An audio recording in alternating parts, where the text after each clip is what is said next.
मेरे साथ में आजाद समाज पार्टी के राष्ट्रीय अध्यक्ष चंद्रशेखर आजाद मौजूद हैं और आप एक तस्वीर देखिए, इनको गोली लगी है, घायल हुए हैं, उसके बाद भी सुबह उठ करके ही देखिए ये सब मिलने वाले लोग आए हुए हैं और दूर दूर से लोग आ रहे हैं, इनका हाल समाचार जान रहे हैं।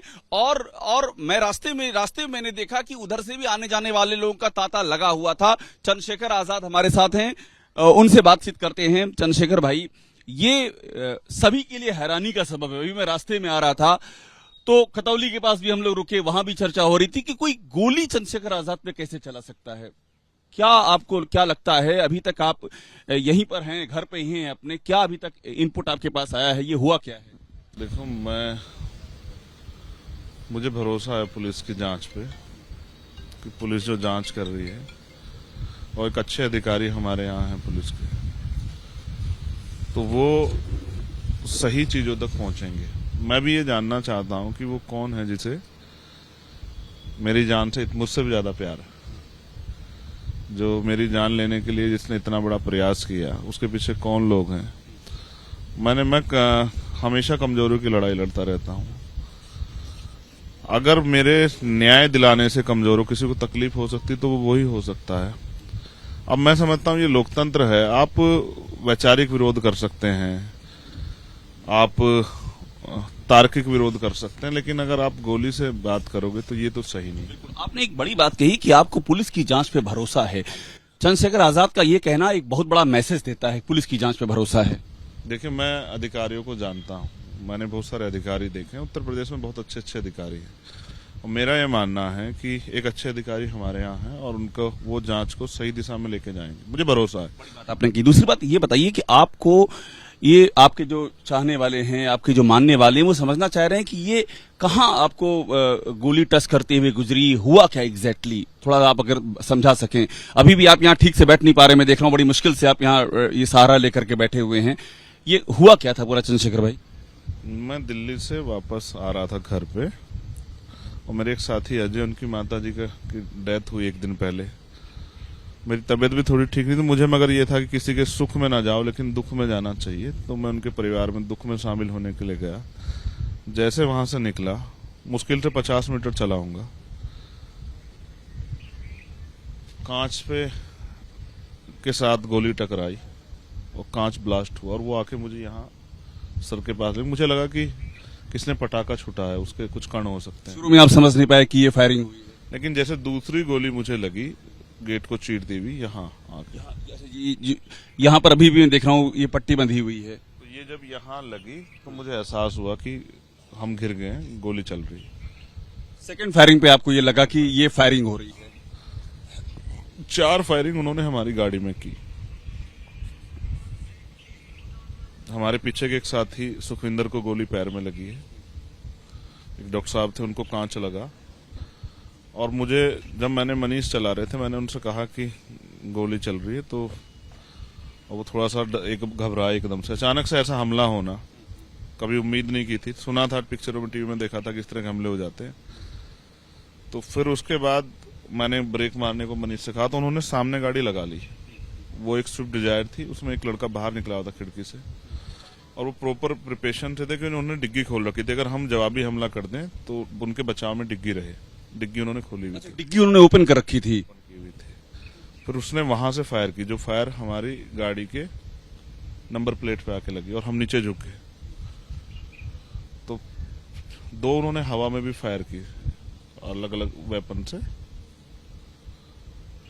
और क्योंकि शीशा, हमला, अचानक सब कुछ हुआ, फिर हमने आगे बढ़ाने की जगह यू टर्न ले लिया गाड़ी का, और वापस एक गांव है सेफ कासिमपुरा, वही नजदीक में 4, हम उस गांव में अपने कार्यकर्ताओं के बीच पहुंचे। और गोली चलते मैंने यहाँ के एसएसपी को फोन किया कि भाई ऐसे ऐसे इस नंबर की गाड़ी है। नंबर शायद मैंने बाद में बताया, पहले मैंने गाड़ी बता दी और मैंने बताया कि मेरे ऊपर हमला और मुझे गोली लगी। आपने खुद ही एसएसपी को? मैंने खुद फोन करके। आपके पास भी क्या कुछ सुरक्षा के लिए, आत्मरक्षा के लिए कुछ था उस समय? नहीं, देखो, मैं पिछले 2 साल से लाइसेंस के लिए मैंने अप्लाई किया हुआ है, और आज का माहौल आप देख रहे हैं, जिस तरह से लगातार हत्याएं हो रही हैं और तमाम चीजें। लेकिन अच्छे अधिकारी यहाँ थे, डीएम, उन्होंने भी इस बात को कंसिडर नहीं किया, जबकि एलआईयू ने रिपोर्ट दी थी कि नहीं, उनको थ्रेट है। 2 साल से आपने खुद अप्लाई किया हुआ लाइसेंस के लिए, अपने नाम से, इन योर नेम? तो उन्होंने उसको टेक्निकल वो करके नहीं किया। और सुरक्षा के लिए मैंने यहाँ के डीजीपी को, गृह मंत्री जी को, मुख्यमंत्री जी को, सबको लिखा। लेकिन मैं समझता हूँ ना कि देश में जाति और जिस जाति में पैदा होना ही, अगर मैं मर भी जाऊं तो किसी को क्या फर्क पड़ेगा? फर्क उनको पड़ेगा जिनके लिए मैं लड़ रहा हूँ, जिनको मुझसे उम्मीद है। वो मुझे नहीं मारना चाहते, वो उस उम्मीद को मारना चाहते हैं। आपने एक बात अभी जाति की कही, ये जो अटैक हुआ है, क्या ये एक फैक्टर है क्या उसके पीछे, जाति का फैक्टर? देखो, आज हमारे लोग अन्याय के खिलाफ लड़ने लगे हैं, हक के लिए आवाज उठाने लगे। पहले गांव देहात में जिन मामलों में मुकदमे दर्ज नहीं होते थे और पंचायतों के रेप जैसे मामलों में वहीं की वही बात खत्म हो जाती थी। मैं ग्रामीण क्षेत्र से आता हूं, मैं जानता हूं। लेकिन आज वहां मुकदमे दर्ज होते हैं, लोग जेल जाते हैं, बड़े बड़े जो माफिया हैं उन पर कार्रवाई होती है, तो उनमें एक पीड़ा तो है ही। उनको लगता है उनका हक छिन गया है।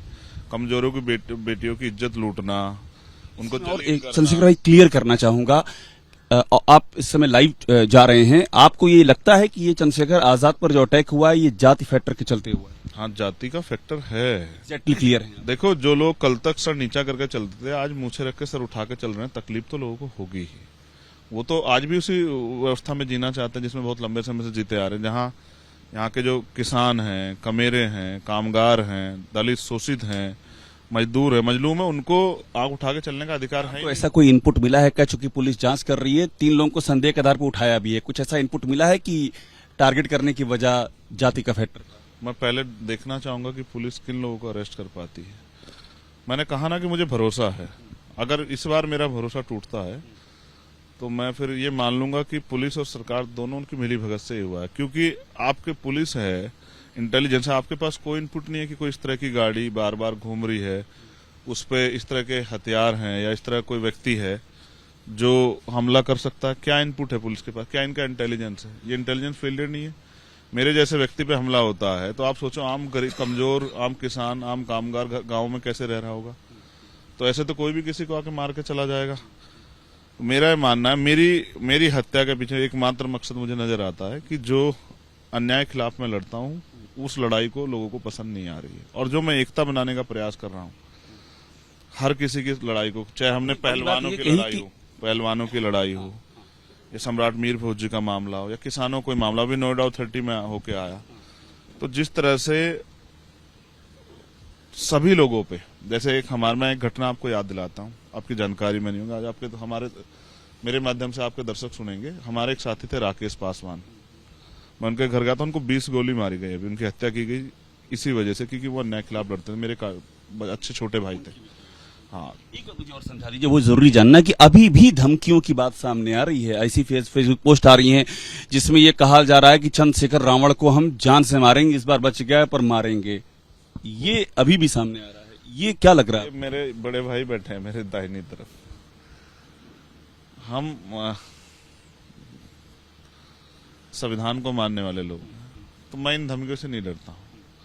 जिस दिन मौत आएगी किसी पे रुकेगी नहीं, और जब तक नहीं आती मैं जाऊंगा नहीं। आज की तारीख में आपके पास कोई सिक्योरिटी है क्या? मैं आपसे जब बात कर रहा हूँ, मैं आपके घर पे हूँ, कोई सिक्योरिटी का? यहाँ की जिले की फोर्स, पुलिस ने, जिले के अधिकारियों ने 4-5 सुरक्षा कर्मियों की व्यवस्था की है। हाँ, अभी के लिए, नए अग्रिम आदेश से पहले। वो भी इसलिए क्योंकि हमारे लीडर्स जो हैं, उनकी ये मांग थी कि जब तक गिरफ्तार ना हो जाए, कम से कम तब तक तो आप इस तरह का वो करो, क्योंकि और तो ज्यादा उम्मीदें नहीं है। आपको इस बात का अंदेशा है कि आगे भी टारगेट किया जा सकता है आपको? मैं अंदेशों पे नहीं जीता हूँ। मुझे ये पता है कि जब तक कुदरत ने, जिसने मुझे जिंदगी दी है, जब तक वो मुझसे जो काम लेना चाहती है पूरा नहीं होगा, तब तक मैं कहीं नहीं जाऊंगा। थोड़ा पॉलिटिकल बात भी कर लें।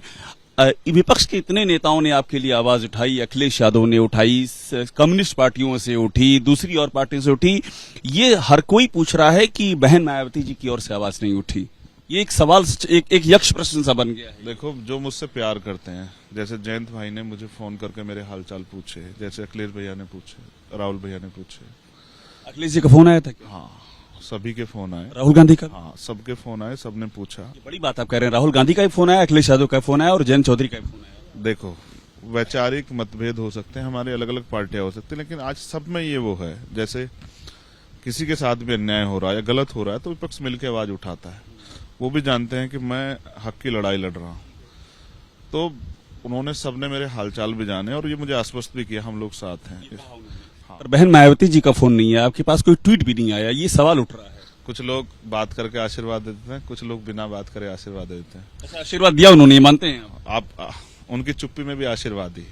आप इस बात को समझो, माँ का प्रेम जो होता है वो नेचुरल होता है, प्राकृतिक होता है, वो दिखता थोड़ा है मगर वो होता है। आप माँ समान कह रहे हैं बहन मायावती जी? नहीं, वो हमारी बड़ी है, उनको मुझसे बहुत प्यार है। मैं देखो कुछ मजबूरियां उनकी हो सकती है, लेकिन सच ये है वो भी चाहती हैं। अच्छा, उनकी जिंदगी भी तो ऐसी रहेगी। उनके पास कितने हमले हुए, तमाम तरह की मुसीबतों का सामना उन्होंने किया। बहुत बड़ी बात है। आपके मन में उनके लिए कोई गिला, कोई शिकवा नहीं है, उल्टे आप कह रहे हैं कि वो माँ समान है आपकी। देखो, मैं तो ये देख रहा हूँ जो यहाँ लड़ रहा है उसको अन्याय का। गुरनाम सिंह जी अभी जेल रह के आए, बहुत सारे हमारे साथी मुसीबतों का सामना करें, बहुत सारे कार्यकर्ताओं की हत्या होती है। मैं भी उनमें से एक कार्यकर्ता हूँ इस मिशन का। मैं तैयार हूँ हर कीमत चुकाने के लिए, लेकिन मैं इस अन्याय के खिलाफ जो लड़ाई है, गैर बराबरी के खिलाफ जो लड़ाई, मैं इससे पीछे नहीं हट सकता हूँ। मैं जब हरमिंदर साहिब जाता हूँ मत्था टेकने, तो वहाँ के जो हमारे जत्थेदार साहब, मैं उनसे भी यही कह के आता हूँ। उनसे मैं पूछता हूँ कि हमारे गुरुओं ने कैसा जीवन जिया, तो उन्होंने कहा कि आप सत्य के लिए लड़ते रहिए, आप कभी सत्य की राह मत छोड़िए, आप कमजोरों की आवाज बनिए, महापुरुषों का आशीर्वाद आप पे बना रहेगा। आज मैं जिंदा हूं तो इन लोगों की वजह से हूं। मेरी करोड़ों माएं, करोड़ों बहनें, मेरे सम्मानित बुजुर्ग, मेरे छोटे भाई मुझसे बहुत प्यार करते हैं। आप विश्वास करो, मुझे क्या, मेरे पास लोगों की कमी है? मुझे फोन नहीं आया, मुझसे नहीं कहा लोगों ने कि हम क्या करें बताया दे दीजिए। मैंने सबसे ही कहा। ये लोगों ने पूछा कि हम क्या करें, आदेश दीजिए, मतलब आक्रोश के तहत। बहुत आक्रोश है। यहाँ के अधिकारियों को पता है कि गांव-गांव में मोब इकट्ठा हो रहा था। अगर मैं शांति की अपील नहीं करता तो हो सकता है सहारनपुर में कुछ और हालात होते, देश में कुछ और हालात होते। मैं अपनी जिम्मेदारी को समझता हूं। आपने शांति की अपील की थी, मुझे अच्छी तरह ख्याल है। आपने शायद उस बेड से ही शांति की अपील आपने कर दी थी। अभी भी तकलीफ हो रही है मेरे ख्याल से? हाँ, सूजन है, जख्म तो है। ये आक्रोश इतना था कि ये हालात खराब हो सकते थे। जिसमें वो अपना भविष्य देखते हैं, जिससे वो अपना भाई मानते, उम्मीद देखते हैं, अगर आज उसकी जान को खतरा है तो उनको तकलीफ क्यों नहीं होगी? तो मगर मैंने अपील इसलिए की क्योंकि मैं संविधान के रास्ते चलना चाहता हूँ। हम लड़ेंगे।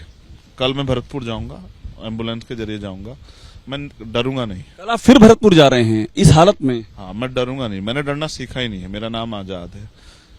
मैं मानता हूं। किस लिए जा रहे हैं? भरतपुर हमारा सम्मेलन है, हमारे लोगों ने बहुत मेहनत की है। आजाद समाज पार्टी का सामाजिक न्याय सम्मेलन है, उसमें हमारे बहुत सारे सीनियर लोग भी आ रहे हैं। गुरनाम सिंह चड्ढू जी भाई है, मैं उनसे भी अपील करूंगा। किसानों के बड़े नेता वो भी आए।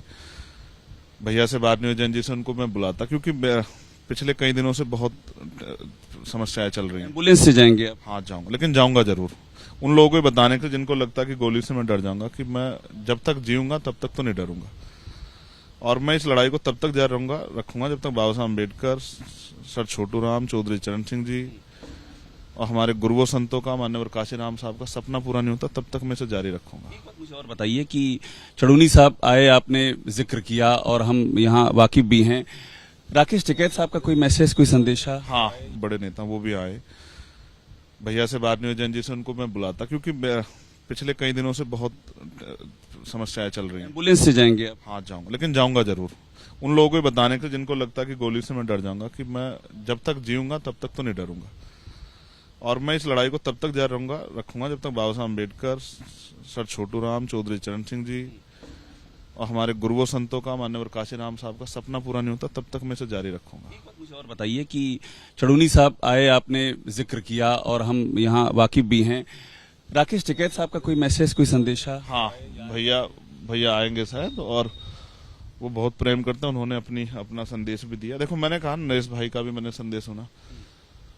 कोई ऐसा नहीं है जो मुझसे प्यार ना करता हो, जिसको मुझ में जो है मेरी पीड़ा से पीड़ा ना हो। आपके समर्थक ये भी कह रहे हैं कि महापंचायत होगी, अगर इसमें इंसाफ नहीं मिला, इसमें असली पकड़े नहीं गए जो इसमें गुनाहगार हैं, तो महापंचायत होगी बाकायदा। वो इस तरह की बातें भी सामने को समझाऊंगा कि हम पे संवैधानिक रास्ता है। महापंचायत का मतलब भी आंदोलन ही है। अगर आप सोचे, हमारे यहाँ कमिश्नर साहब कुत्ता चोरी हुआ और 3-4 घंटे में कुत्ता बरामद हो गया। अगर आप इंसान बरामद नहीं कर पा रहे हो, गाड़ी है, उनके चेहरे भी 1-2 लोगों के दिखाई दे गए हैं, अगर फिर भी पुलिस नहीं कर रही है या कोई इसकी इंटेंशन ना करना चाहे, सरकार का दबाव, तो फिर मैं समझूंगा कि ठीक है, तो फिर अपने जरिए कोशिश करेंगे कि लड़ाई को, आंदोलन को मजबूत किया जाए।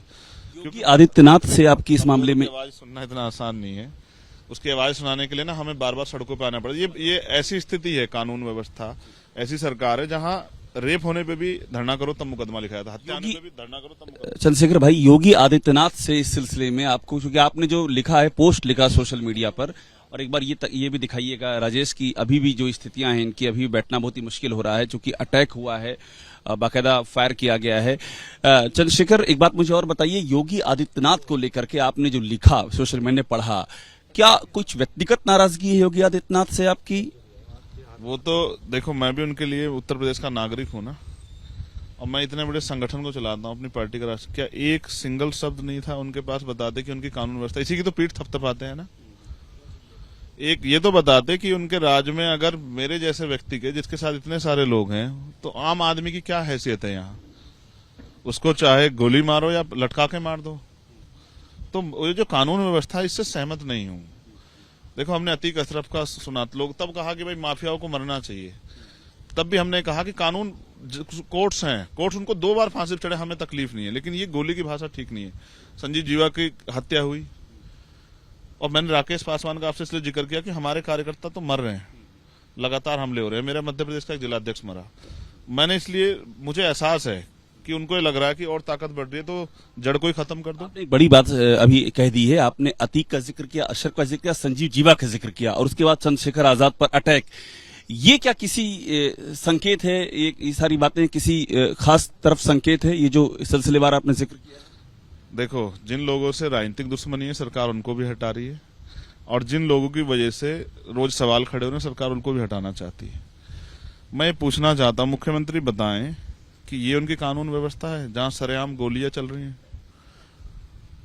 इसी के लिए पीठ थपथपाते हैं, इसी के लिए बड़े बड़े मुख्य गृह मंत्री जाके उनको कहते हैं कि भाई महिला है, एनसीआरबी का डाटा उठा दो। चंद्रशेखर मर जाएगा तो क्या होगा? मैं तो कह रहा हूं, एक चंद्रशेखर मरेगा, 1 लाख चंद्रशेखर पैदा होंगे, क्योंकि चंद्रशेखर व्यक्ति नहीं है ना, वो उन लोगों की उम्मीद है, तो उम्मीद कभी खत्म नहीं होती है। देखो, शहीद आजम भगत सिंह ने कहा, व्यक्ति को मार के विचारक की हत्या नहीं की जा सकती।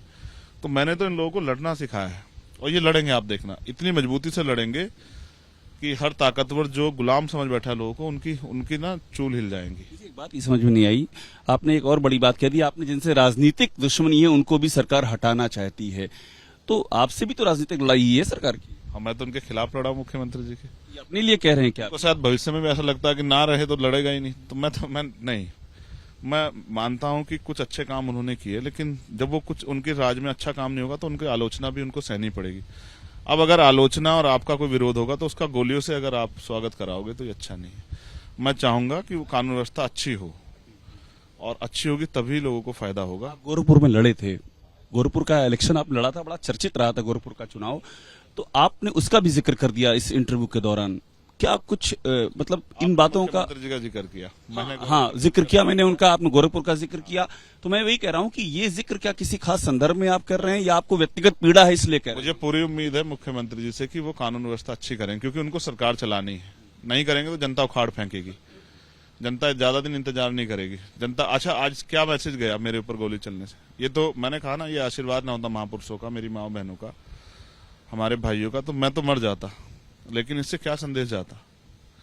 वो यही तो कह रहे हैं ना कि कोई कमजोर खड़ा होकर हक की आवाज ना उठाए, यही तो संदेश देना चाह रहे हैं। इसके अलावा क्या संदेश है ये कि अगर कोई आवाज उठाएगा तो मार देंगे? मैंने किसी का, मैं तो कोई एक सिंगल आदमी आए सामने से बताया कि मेरी वजह से किसी को नुकसान हुआ? हाँ, मेरी वजह से लाखों लोगों को फायदा जरूर हुआ होगा। आज जब 33 के साल जेल में बंद थे नोएडा में, और मैंने कहा कि चाहे कुछ हो जाए 2 घंटे में मैं ताला लगा दूंगा अगर किसान नहीं छोड़े गए, तो वो छूट गए, तो इससे किसका नुकसान हुआ? अथॉरिटी पे अगर किसान अपने अधिकारों के लिए लड़ रहे हैं और मैं उनकी आवाज उठा रहा हूं, तो किसानों का फायदा हो रहा है, तो इसमें किसका नुकसान थोड़ा ही है। आप दोनों हाथों से लूट रहे हो, सरकार में बैठ के, सेंटर से भी और स्टेट से भी, का किसानों को, कामगारों को, नौजवानों को, महंगाई सब जगह से लूट रहे हो, तो जवाब तो देना पड़ेगा ना। बस आखिर मुझे और बता दीजिए, आपका ज्यादा समय नहीं लूंगा, आपको बैठने में काफी तकलीफ हो रही मैं देख रहा हूं, बस एक आखिरी सवाल आपसे मैं पूछूंगा ये कि ये जो कुछ हुआ है चंद्रशेखर भाई, और अब जो है आप भरतपुर जा रहे हैं इसके बाद भी, और 2024 ठीक सामने है, तो 2024 में जो आपकी तैयारी है जरा वो भी बता दीजिए, और ये जो हुआ है क्या इसका भी कुछ 2024 की तैयारियों पर असर पड़ेगा?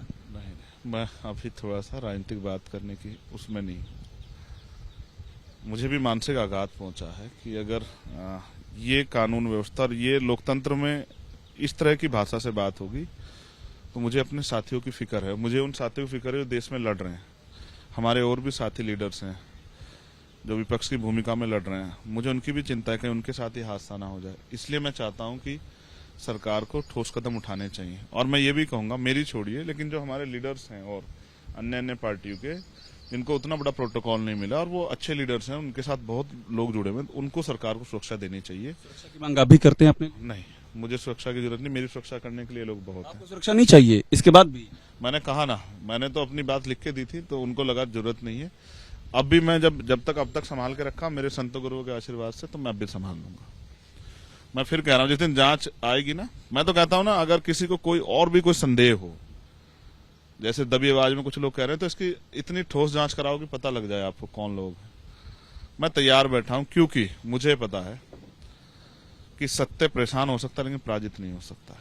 और मैं सत्य के लिए लड़ रहा हूं। मैं इस देश के उन गरीबों के लिए लड़ रहा हूं जिनको आज भी बुनियादी अधिकार और सुविधाएं नहीं मिली है, जिनको इंसान भी नहीं समझा जा रहा है। मूछें रखने पे, घोड़ी चढ़ने पे, अपनी खेत पे काम करने पे जिस तरह से लूटमारी और हत्याएं हो रही हैं, जिस तरह से महिलाओं का शोषण हो रहा है, ये बर्दाश्त के लायक नहीं है। आज आजाद भारत में बदलना चाहिए। बहुत शुक्रिया आपसे बात करने के लिए। तो चंद्रशेखर आजाद हैं, अभी भी जो फायरिंग हुई है उसका असर साफ दिख रहा है, उठने में बेहद तकलीफ हो रही है और साथ के लोग सहारा दे रहे हैं। देखिए इस तरह से यहाँ से हटते हैं, इस तरह से इनको इस तरह से यहाँ लेटाया जा रहा है। अभी भी स्वस्थ नहीं हुए हैं, लेकिन जो साथ के लोग हैं, सहयोगी हैं, वो यहाँ दूर दूर से पहुंच रहे हैं, पूरा सपोर्ट कर रहे हैं। और चंद्रशेखर आजाद ने क्लियर कहा है कि कोई सुरक्षा नहीं चाहिए और सरकार पर सीधा अटैक किया है कि जो खिलाफ बोलेगा या जो आपसे राजनीतिक असहमत होगा, क्या उसका ये हाल होगा, ये सवाल खड़ा किया है। कैमरा राजेश के साथ अभिषेक उपाध्याय, एबीपी न्यूज, सहारनपुर।